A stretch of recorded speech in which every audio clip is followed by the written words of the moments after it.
this. So look, for 4 years in the United States of America, we had a president who stood up at press conferences and talked tough about Vladimir Putin, and then Putin invaded Ukraine and destroyed a significant chunk of the country. The path to peace and the path to prosperity is maybe engaging in diplomacy. We tried the pathway of Joe Biden of thumping our chest and pretending that the President of the United States' words mattered more than the President of the United States' actions. What makes America a good country is America engaging in diplomacy. That's what President Trump is doing. Can I ask you? Sure. Yeah? Yeah. Okay. So he occupied our parts, big parts of Ukraine, part of East and Crimea. So he occupied it on 2014. So during a lot of years, so I'm not speaking about just Biden, but those time was Obama, then President Obama, then President Trump, then President Biden, now the President Trump, and God bless, now President Trump will stop him. But during 2014, nobody stopped him. He just occupied and took.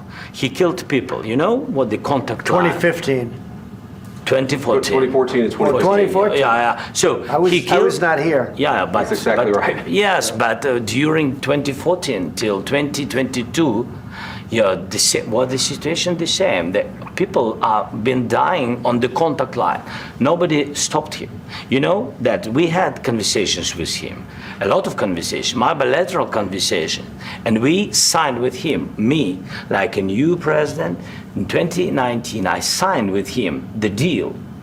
I signed with him, Macron and Merkel, we signed ceasefire. Ceasefire. All of them told me that he will never go. We signed him with gas contract. Yes, but after that, he broken this ceasefire. He killed our people and he didn't exchange prisoners. We signed the exchange of prisoners, but he didn't do it. What kind of diplomacy, JD, you are speaking about? What do you mean? I'm talking about the kind of diplomacy that's going to end the destruction of your country. Yes, but if you Mr. President, with respect, I think it's disrespectful for you to come into the Oval Office and try to litigate this in front of the American media. Right now, you guys are going around and forcing conscripts to the front lines because you have manpower problems. You should be thanking the president for trying to bring an end to this conflict. Have you ever been to Ukraine that you say what problems we have? I have been to. Count one. I've actually watched and seen the stories, and I know what happens is you bring them on a propaganda tour, Mr. President. Do you disagree that you've had problems bringing people into your military? And do you think that it's respectful to come to the Oval Office of the United States of America and attack the administration that is trying to prevent the destruction of your country? A lot of questions. Let's start from the beginning. Sure. First of all, during the war, everybody has problems, even you, but you have nice ocean and don't feel now, but you will feel it in the future. God bless. You don't know that. God bless. God bless. You will not have a war. Don't tell us what we're going to feel. We're trying to solve a problem. Don't tell us what we're going to feel. I'm not telling you. Because you're in no position to dictate that. That's exactly Remember this. what you're doing. You're in no position to dictate what we're going to feel. We're going to feel very good. You will feel influence. We're going to feel very good and very strong. You will feel influence. You're right now not in a very good position. You've allowed yourself to be in a very bad position, and he happens to be right about it. From the very beginning of the war. You're not in a good position. You don't have the cards right now. With us, you start having cards. Playing cards. Right now, you don't. You're playing cards. Mr. President. You're playing cards. Serious. You're gambling with the lives of millions of people. You're gambling with World War III. You're gambling with World War III. And what you're doing is very disrespectful to the country, this country. That's back to you. Far more than a lot of people said they should have. Have you said thank you once? This entire meeting? No, in this entire meeting, have you said thank you? You went to Pennsylvania and campaigned for the opposition in October. Offer some words of appreciation for the United States of America and the president who's trying to save your country. Please, you think that if you will speak very loudly about the war, you can... He's not speaking loudly. He's not speaking loudly. Your country is in big trouble. Can I Wait a minute. No. You've done a lot of talking. Your country is in big trouble. I know. You're not winning. You're not winning this. you have a damn good chance of coming out okay because of us. Mr. President, we are staying in our country, staying strong from the very beginning of the war. We've been alone, and we are thankful. I said thanks you haven't in been this alone. cabinet, You and haven't not been only alone. in this cabinet. We gave you, through I this said stupid thank president, $350 billion.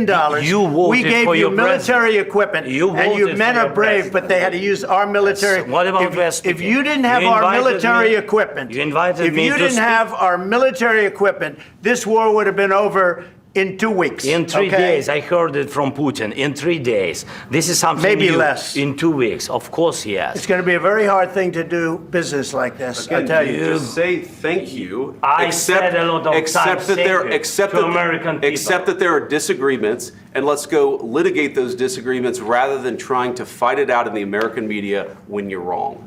We know that you're wrong. But you see, I think it's good for the American people to see what's going on. I over understand, there. sir. I think it's I very understand. important. That's why I kept this going so long. You have to be thankful. You don't have the I'm cards. thankful. You're buried there. Your people are dying. tell you You're again, running I low know. on soldiers. Don't- Listen, don't please, you're running Mr. low on President. soldiers. It would be a damn good thing. Mr. And then President. then you tell us, I don't want a ceasefire. I don't want a ceasefire. I want to go and I want this. Look. If you could get a ceasefire right now, I tell you, you take it so the bullets stop flying and your men stop getting killed. Of course, we want to stop the war. But you're saying you don't want a ceasefire. But I said to you, I want a ceasefire. with guarantees. Because you'll get a ceasefire faster than an agreement. Ask our people about ceasefire, what they think. That wasn't doesn't with matter me. for you what- that what wasn't this with me. means. It That was wasn't with with you. a guy named Biden, who was not a smart person. But this That is was your, with, this that was is with your Obama. president. It was your president. Excuse me. That was with Obama, who gave you sheets, and I gave you javelins. Yes. I gave you the javelins to take out all those tanks. Obama gave you sheets. In fact, the statement is Obama gave sheets and Trump gave javelins. You got to be more thankful, because let me tell you, you don't have the cards. With us, you have the cards. But without us, you don't have any cards. One more question to Mr. Vice President. I'm sorry, It's going to here. be a tough deal to make, Um, because the attitudes have to change. what if Russia breaks ceasefire? What if Russia breaks peace talks? What do you do then? I understand that it's a heated conversation right now. What are you but saying?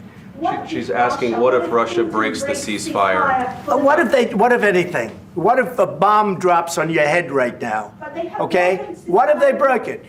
I don't know. They broke it with Biden because Biden, they didn't respect him. They didn't respect Obama. They respect me.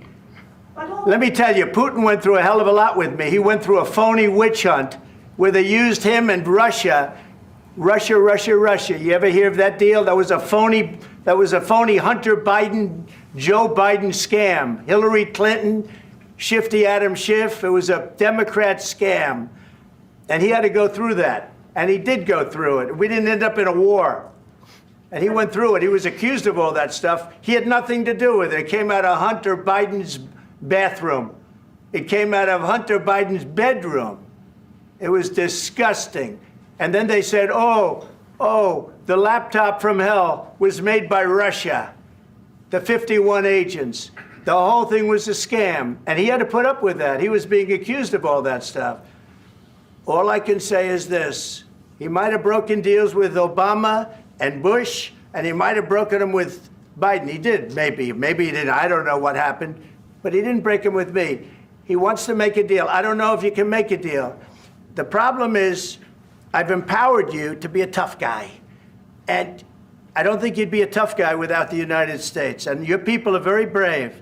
But you're either going to make a deal or we're out.